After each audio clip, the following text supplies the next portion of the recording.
जालना जिल्हाधिकारी यांच्या आदेशाने अंबड येथील पत्र्याच्या शेडमधील गहू आणि तांदूळ जप्त. अंबड पोलिसात एक जणाविरोधात जीवनावश्यक अधिनियम 1955चे कलम 3 व 7 अन्वये फिर्याद दाखल. तपासाची सूत्रे अंबड पोलिसांकडे. अंबड शहरात काळा बाजारात विक्रीसाठी जाणारे 170.5 क्विंटल गहू व तांदूळ जप्त. काळा बाजार करणाऱ्याचे धाबे दणाणले. जालना जिल्हाधिकारी आशिमा मित्तल मॅडम यांच्या आदेशाने प्रभारी जिल्हा पुरवठा अधिकारी तथा निवासी उपजिल्हाधिकारी शशिकांत हातगल यांना गुप्त बातमीदाराकडून माहिती मिळाली की जालन्याच्या अंबड शहरातील बोरी रोडवरील लक्ष्मीनगर शेजारील एका पत्र्याच्या शेडमध्ये अवैधरित्या काळ्या बाजारात विक्रीसाठी गहू आणि तांदूळ याचा साठा करण्यात आलेला आहे. आपण प्रत्यक्ष जाऊन किंवा जालना भरारी पथक आणि अंबडच्या पुरवठा विभागामार्फत घटनास्थळी भेट देऊन घटनास्थळाची पाहणी करावी, शहानिशा करून सदर माल जप्त करावा अशी माहिती मिळाल्यावर प्रभारी जिल्हा पुरवठा अधिकारी तथा निवासी उपजिल्हाधिकारी शशिकांत हातगल यांनी जिल्हा पुरवठा भरारी पथक आणि अंबड येथील पुरवठा निरीक्षक यांना भ्रमणध्वनीद्वारे माहिती देऊन कारवाई करण्याचे आदेश दिले. वरिष्ठाच्या आदेशानुसार भरारी पथक अंबड पुरवठा विभागाचे बोरी रोडवरील लक्ष्मीनगरच्या बाजूला असलेल्या पत्र्याच्या शेडमध्ये दोघांनी मिळून छापा टाकला असता त्या ठिकाणी साठवून ठेवण्यात आलेला तांदूळ 152 गोण्या, 76 क्विंटल, गहू 189 गोण्या, 94.5 क्विंटल आढळून आला.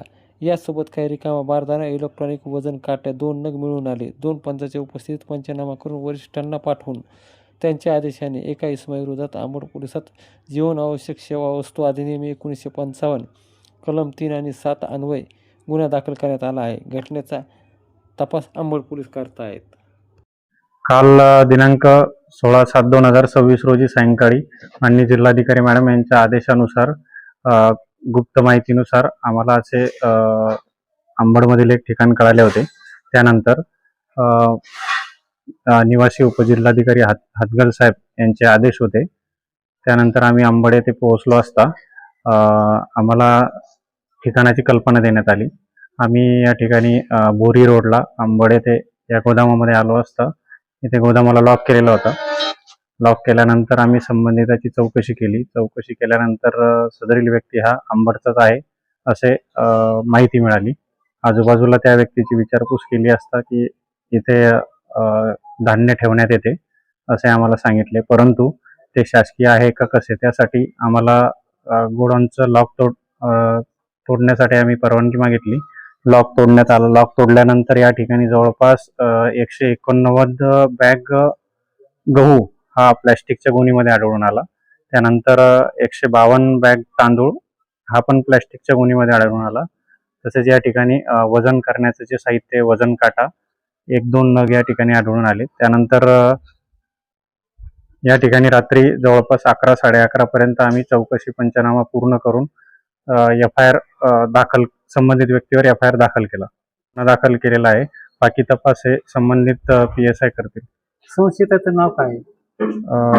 त्यांचे जे नाव आहेत, गोदामाचा जो मालक आहे त्याचे नाव आहे शेख नसीर अब्बास बागवान असे. आम्हाला बाहेर जे मीटर लावले होते त्यावरती आढळून आले. त्या व्यक्तीचा आम्ही मोबाईल क्रमांक घेतला, त्यावरती संपर्क साधला.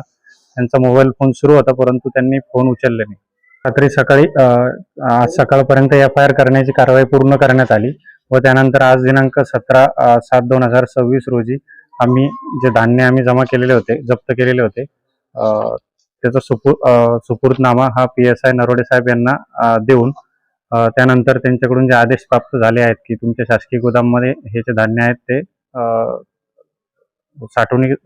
साठवणुकीसाठी ठेवून द्या व त्यानंतर आता सध्या जे धान्य आहेत ते शासकीय धान्य गोदामच्या गाडीमध्ये लोड करून हे शासकीय धान्य गोदाममध्ये ठेवण्यात येईल. मला एक सांगा सर, हा राशींचा गहू आहे, राशींचाच तांदूळ आहे का, अजून त्याचं काही निष्पन्न झालं का नाही? यामध्ये सध्या प्राथमिक माहितीनुसार हा ज्या बॅग आहेत या राशनच्या नसल्यामुळे सध्या याबद्दल सांगता नाही येणार, परंतु हा कुठेतरी खरेदी करून या ठिकाणी आणून ठेवण्यात आलेला धान्य दिसतंय असं प्राथमिक दृष्ट्या निदर्शनास येत आहे. तपासणीसाठी मग प्रयोगशाळेत पाठवणार का? तपासणीसाठी यांचे नमुने रात्रीच घेण्यात आलेले आहेत. 2 नमुने आज दिनांक 17/7/2026 रोजी तपासणीसाठी पाठवण्याची प्रक्रिया पूर्ण करण्यात आली आहे. आपलं नाव? मी निरीक्षणाधिकारी तहसील कार्यालय अंबड, किरण कुमार खांडेबराड.